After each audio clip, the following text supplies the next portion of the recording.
Dalawang mag-ina, mag-asawa, unika iha, estudyante, mga may bahay at anak at iba pang mga biktima ang kabilang sa 17 katao ang nasawi sa malagim na aksidente sa daan sa Purok 2 Barangay Luhong, Antipas North, Cotabato nitong Lunes Santo, Marso 25 ng taon.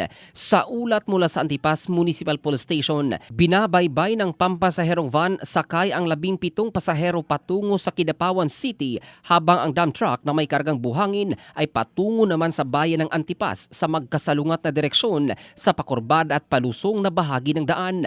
Sa panayam ng brigada kay Police Captain Godofredo Tupas II, ang hepe ng Antipas PNP, nawala ng preno ang dump truck kaya't inararo ang kasalubong na van, nakaladkad at lumiyab hanggang sa dumiretso sa gilid ng daan.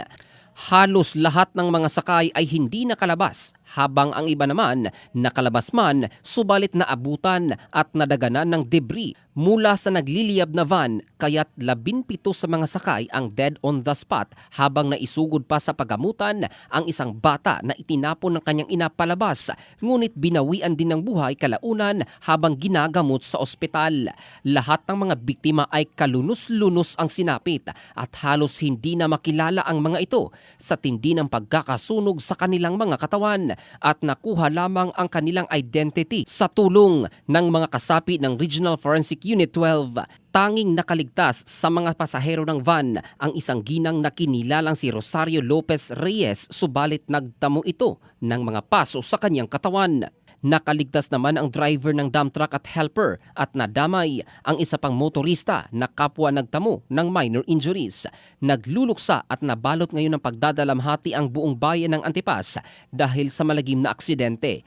Tinuturing ng otoridad na accident-prone area ang lugar kung saan naganap ang aksidente.